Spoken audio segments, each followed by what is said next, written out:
Ya, salam Unity University bersatu dalam perbedaan. Kembali bersama gua Kepala Suku. Kali ini saya ingin bahas tentang pertanyaan dari teman gua berkaitan dengan RR yang diancam hukuman 12 tahun penjara terkait dengan porno aksi ya. Dalam konteks ini teman gua bahkan gua juga sendiri bukan dalam kapasitas mendukung atau membela perbuatan dari RR.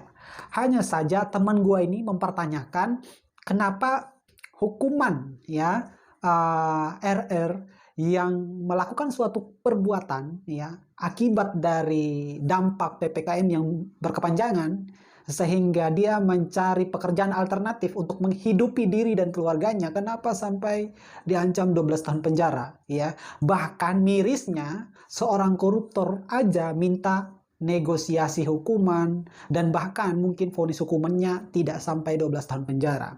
Nah, ini menjadi menarik karena saya hanya ingin menyampaikan apa yang menjadi pemahaman saya, apa yang saya ngerti, ya sedikit ilmu yang saya punya. Kalaupun nanti pada akhirnya ada perbedaan, mari kita pandang itu sebagai sebuah keindahan. Nah, langsung aja ke poinnya, kenapa ada perbedaan hukuman ya antara pelaku porno aksi dan koruptor. Nah, sebenarnya ada yang lupa kita pahami ya teman-teman. Kita sering sekali terkecoh pengertian ancaman, tuntutan, dan vonis ya. Ketika media massa memberitakan bahwa RR diancam 12 tahun penjara, seolah-olah kita beranggapan bahwa itu adalah vonis ya, hukuman yang akan dijalani. Seolah-olah kita itu beranggapan seperti itu ya. Sebenarnya media itu tahu bahwa pelaku porno aksi itu ancaman hukumannya itu 6 bulan sampai paling lama 12 tahun penjara. Tapi karena mungkin media merasa bahwa ancaman 12 tahun penjara lebih menarik daripada 6 bulan, maka dia itu mempublikasikannya 12 tahun penjara. Dalam kesempatan ini saya ingin menyampaikan 3 hal. Yaitu hal pertama tentang ancaman hukuman ya, tuntutan, dan vonis ya.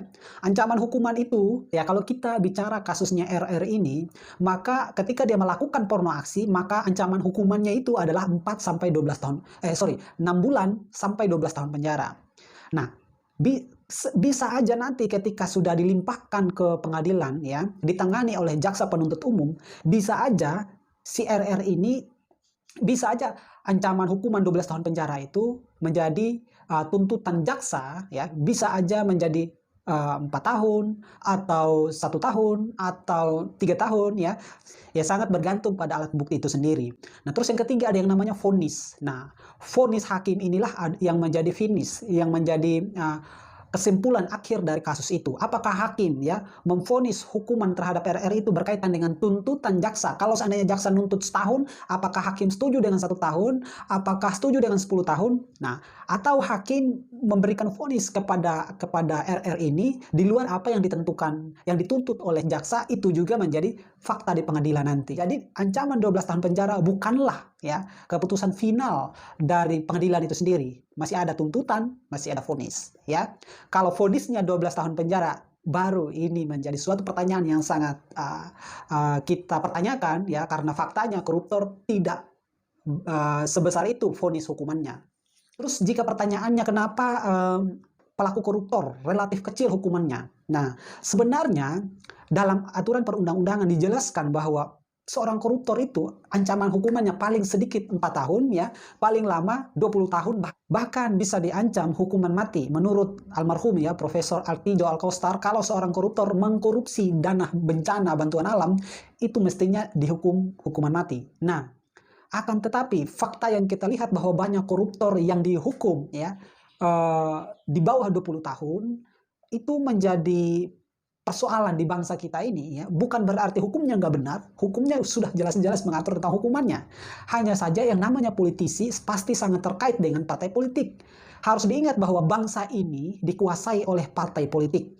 Artinya ketika seorang politisi tertangkap korupsi, pasti dia itu terkait dengan banyak figur di dalamnya ya. Bisa aja seorang koruptor punya keterkaitan dengan ketua umum partai politik, bisa aja punya keterkaitan dengan penguasa, bisa juga punya keterkaitan dengan partai-partai lain, sehingga mereka itu saling melindungi ya, saling melindungi. Bisa aja ada intimidasi di sana, bisa aja ada bentuk ancaman di sana. Bisa juga di sana ada kong kali kong supaya saling menyelamatkan. Itu sangat mungkin terjadi dan faktanya memang itulah yang terjadi.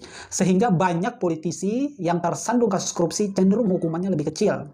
Ya, bisa aja nanti pertimbangan lain karena dia itu berlaku kooperatif ya, dia bahkan dengan keterangannya bahkan bisa menyelamatkan kerugian negara yang lebih, sehingga dengan pertimbangan-pertimbangan itu si terdakwa ini divonis mungkin lebih kecil. Nah, faktor-faktor itulah yang membuat kadang koruptor itu hukumannya menggelengkan kepala gitu ya, karena relatif lebih kecil. Nah, itu pendapat saya terkait dengan perbedaan hukuman ya. Mudah-mudahan teman-teman bisa pahami apa yang saya sampaikan, tapi yang jelas hukum pada dasarnya mengedepankan yang namanya kemanfaatan ya. Artinya gini, tidak ada manfaatnya menghukum seorang wanita ya yang melakukan kejahatan karena alasan untuk menghidupi anaknya ya. Untuk menghidupi anaknya. Tidak ada manfaatnya menghukum seorang ibu, sedangkan di sisi lain anaknya terus menderita karena tidak ada lagi yang menafkahi. Bisa jadi anaknya semakin terlantar, ya, karena sudah nggak ada lagi yang ngurusin, yang nafkahin. Maka dalam hal ini, hukum juga mempertimbangkan hal-hal yang demikian. Nah, oleh sebab itu, bisa aja ya, ancaman hukuman yang 12 tahun penjara ini bisa menjadi sangat sedikit, tergantung pembuktiannya di pengadilan. Nah, kurang lebih itu.